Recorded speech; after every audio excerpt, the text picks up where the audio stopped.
اور سوئی سے کانٹے کے ارد گرد کا گوشت کریدنے لگا۔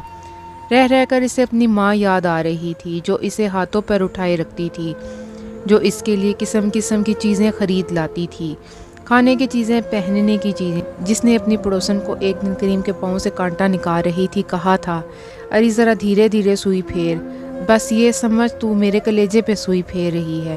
کریم کو یہ بات یاد آئی تو اس کی چیخ نکل گئی۔ اس کا باپ صحن کے پرلے سرے پر بیلوں کے آگے گھاس ڈال رہا تھا۔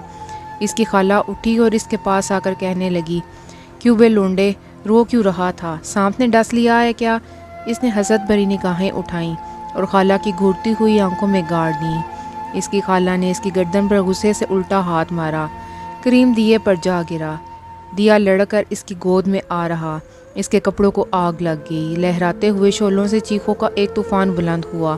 ابا دوڑیو میرے ابا، میں جل مرا۔ اس کا باپ ہوا کی طرح اس کے پاس پہنچا، گھڑے پر گھڑا انڈیلنا شروع کر دیا۔ آگ بجھ گئی اور اب زمین پر کیچڑ میں لت پت بے ہوش کریم آہستہ آہستہ سانس لے رہا تھا۔ سارا محلہ اکٹھا ہو گیا۔ لالٹین جلائی گئی۔ کریم کا داہنا بازو، داہنی ران اور داہنی پسلیاں بری طرح جل چکی تھیں۔ کھال اڑ چکی تھی اور نیچے سفید چربی چمک رہی تھی۔ اسے چارپائی پر لٹا دیا گیا۔ حکیم جی نے زخموں پر مکھن ملنے کو کہا اور اب لوگ چلے گئے۔ اب اس کے باپ کا دل پسیجا۔ اسے اپنی بیوی کی روح سامنے منڈیر پر اپنا چہرہ ہتھیلیوں میں سنبھالے بیٹھی آنسو گراتی نظر آئی۔ اس کی نگاہیں اپنے جلے ہوئے بے ہوش بچے پر گڑی ہوئی تھیں۔ پھر اس نے تاروں کی طرف اڑتے وقت ایک سمت اشارہ کیا۔ کریم کا باپ سب کچھ سمجھ گیا۔ اسے وہ دن یاد آ گیا جب شہر کے باہر بوڑھے نیم کی ٹیڑھی شاخوں کے گھنے سائے میں ان دونوں نے اپنے والدین کی باہمی دشمنی سے بے پرواہ ہو کر ہمیشہ کے لیے ایک ہونے کا عہد کیا تھا۔ اس کے روئیں روئیں سے پسینہ پھوٹ نکلا۔ اس کا سارا جسم سو گیا۔ وہ غیر ارادی طور پر اپنے بچے کی طرف بڑھا، جس نے اب آنکھیں کھول دی تھیں اور جس کی سوتیلی ماں روٹی پہ گھی ڈال کر کھا رہی تھی۔ وہ کریم کے قریب گیا، ماتھے پر ہاتھ پھیر کر پوچھا، میرے کریم کہاں کہاں درد ہے تمہارے کہاں کہاں درد ہے؟ بتاؤ نہ مجھے، وہاں میں اپنے کلیجے کا خون نچوڑ دوں۔ تم مجھے گھور کیوں رہے ہو؟ میرے بچے تم اس طرح نہ دیکھو، میرے ننھے اس طرح تمہارے کمینے باپ کی روح میں نشتر گڑ جاتے ہیں۔ کہاں کہاں درد ہے تمہارے، بتاؤ نا۔ ایڑی پر ابا، ایک نحیف آواز آئی۔ وہاں کانٹا چبھ گیا تھا۔ کریم کا باپ کلیجہ پکڑ کر رہ گیا۔ ابھی تک کریم کو اپنے جلنے کی خبر نہیں تھی۔ وہ بولے جا رہا تھا، ابا یہاں ایڑی میں اتنا لمبا کانٹا چبھ گیا، خالہ ذرا سوئی دینا، میں کانٹا نکال لوں۔ کریم کا باپ شدت درد سے بلبلا اٹھا، ہائے میرے بچے، میرے کریم، تم جل گئے ہو، تمہیں معلوم نہیں کیا؟ اللہ تمہیں اچھا کر دے، بہت جلد اچھا کر دے۔ میں اپنے کریم کے لیے اتنی چیزیں لاؤں گا کہ میرا کریم انہیں اٹھا نہ سکے گا۔ کریم کو اب آہستہ آہستہ اپنے جلنے کا احساس ہو رہا تھا۔ اس کا باپ اس کی رنگت کی تبدیلی دیکھ کر ہراساں ہو گیا۔ اری لانا، ذرا کھانا لانا، کریم کے منہ میں ڈالوں، یہ تو پیلا پڑ رہا ہے۔ وہ گھی میں لقمہ بھگو کر بولی، اچھا ہو جائے گا، بچے جلتے ہی رہتے ہیں اکثر، تم پر تو جیسے قیامت ٹوٹ پڑی ہے۔ اچھا ہو جائے گا کم بخت، تم کیوں اپنی جان ہلکان کرتی ہو؟ ادھر کھانا کھا لو۔ کسان کی بھاری جوتے نے اسے آگے بڑھنے کی مہلت نہ دی۔ لقمہ اس کے منہ سے نکل کر فرش پر جا گرا۔ اس کی کھوپڑی تڑا تڑ جوتے کھانے لگی۔ اس نے سارا محلہ سر پر اٹھا لیا۔ لوگ جمع ہو گئے، اسے خاموش کرایا۔ کسان کو ضبط کرنے کی تلقین کی اور چلے گئے۔ کریم اب چارپائی پر بل کھا رہا تھا۔ گوشت کے ننھے ننھے پرزے آپ سے آپ گر رہے تھے۔ ساری رات اس کا باپ اس کے سرہانے بیٹھا رہا۔ صبح ہوئی تو کریم نے گھٹنے سے سر اٹھاتے ہوئے کہا، ابا تم مجھے اب مارو گے تو نہیں؟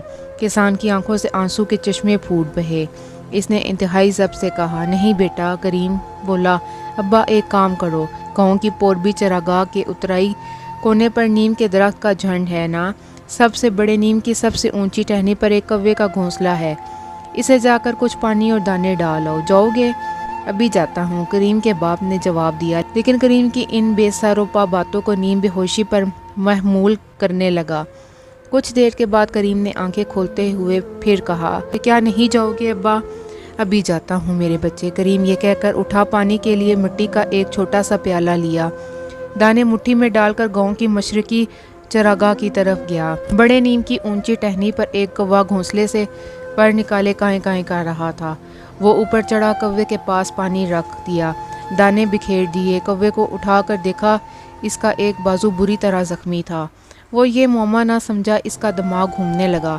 واپس ہوتے وقت ایک شخص نے اسے پوچھا، کہاں گئے تھے آپ؟ اس نے جواب دیا، رات کو بس دیے نے کپڑوں کو آگ لگا دی اور جسم کا دایاں حصہ گل گیا۔ پوچھنے والا شخص متعجب اور شرمندہ ہو کر گلی میں مڑ گیا۔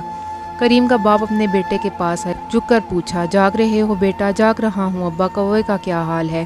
اچھا تھا میرے بچے، تمہیں سلام کہتا تھا۔ کریم نے ہنسنے کی کوشش کی، تو میں خود اسے سلام کا جواب دوں گا ابا۔ اب ذرا بیل کھول دو، باہر جانے کا وقت ہو گیا۔ کسان ضبط نہ کر سکا، بے اختیار رونے لگا۔ اپنی نئی بیاہی ہوئی بیوی کی طرف دیکھا جو ایک کونے میں بیٹھی اسے بے انتہا نفرت سے گھور رہی تھی۔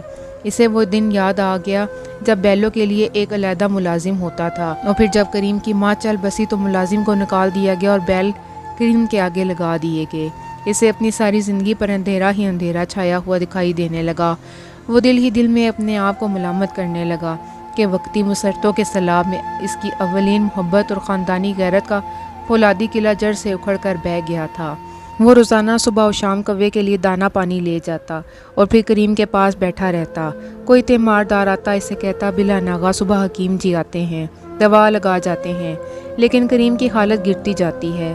حکیم جی کہتے ہیں کہ روزانہ کوئی اس کے زخموں کو چھیڑ دیتا ہے، اور ایک دن ایسا ہے کہ کریم صبح کو بے ہوش ہوا تو دوپہر تک اس کی آنکھیں نہ کھلیں۔ اس کا باپ دیوانوں کی طرح ایک جگہ سے دوسری جگہ بیٹھتا، بے مطلب بغیر کسی کام کے۔ اس نے سر کو زانوں پر رکھا، پیچھے دیوار سے سہارا لے کر بیٹھنا چاہا، پاؤں پسار دیے، گھٹنے سکیڑ لیے، لیکن اس کے اندر غم اور پشمانی کا دوزخ دہک رہا تھا۔ اسے ایک لمحہ بھی سکون میسر نہ آ سکا، اور اس کی بیوی مکان کے ایک کونے میں بیٹھ کر انگریزی صابن سے ہاتھ، منہ اور پاؤں دھوتی رہی۔ دوپہر کو کریم نے آنکھیں کھولیں۔ حکیم جی پاس بیٹھے تھے۔ انہوں نے پکار کر کہا، ملک جی بچہ ہوش میں آ گیا۔ کریم کا باپ دوڑا آیا۔ کریم کی پیشانی کو اس نے اتنی محبت سے چوما کہ آس پاس کی کھڑی عورتوں کی آنکھوں میں آنسوں کی جھڑی لگ گئی۔ اس نے پوچھا، کریم بیٹا کیا حال ہے اب؟ طبیعت کیسی ہے؟ درد کہاں ہے؟ جواب ملا، ایڑی میں ابا، ایڑی میں درد ہے۔ ایک لمبا سا کانٹا چبھ گیا وہاں۔ آئینہ دیکھتی ہوئی سوتیلی ماں کانپ اٹھی۔ کریم کا باپ بولا، بیٹا کل تمہارا کوا پر توڑ رہا تھا، مجھے ڈر ہے وہ اڑ نہ جائے۔ کریم بولا، تو ابا آج آخری بار اسے دانے ضرور ڈال آؤ۔ حکیم جی نے کہا، اب بچے کی حالت اچھی ہے۔ سب لوگ اپنے اپنے گھروں کو چلے گئے۔ کریم کے باپ نے اپنی بیوی کو کریم کی دیکھ بھال کی تاکید کی اور مٹھی میں دانے دبائے کوے کے گھونسلے کی طرف بھاگا۔ وہ گلیوں میں بگولے کی طرح اڑا جا رہا تھا۔ چراگاہ میں اس کے پاؤں ہوا میں تھرکتے ہوئے معلوم ہوتے تھے۔ سورج آسمان کے سینے میں دہک رہا تھا۔ ڈھیروں پر بھیڑ، بکریاں اور بیل گردنیں جھکائے چر رہے تھے۔ ساری کائنات اونگ رہی تھی۔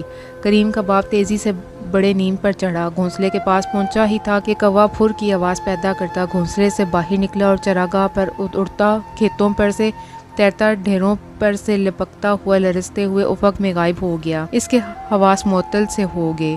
وہ ٹہنیوں سے لٹک کر نیچے آ رہا پوری قوت سے گھر کی طرف بھاگا اور دروازے میں داخل ہوتے ہوئے بولا، بیٹا کریم وہ کوا تو اڑ گیا۔ کریم کے لبوں پر ہنسی کھل رہی تھی، جیسے وہ اپنے باپ کے جنون کا مذاق اڑا رہا ہے۔ حکیم جی آئے۔ انہوں نے کریم کی نبض ٹٹول کر کہا، آج اس کے زخموں کو کسی نے بہت سختی سے چھیلا ہے، اس لیے جانبر نہ ہو سکا۔ آپ کے گھر میں کون تھا ملک جی؟ نئی بیوی کے ہاتھ سے لقمہ گر کر پانی کے برتن میں جا گرا۔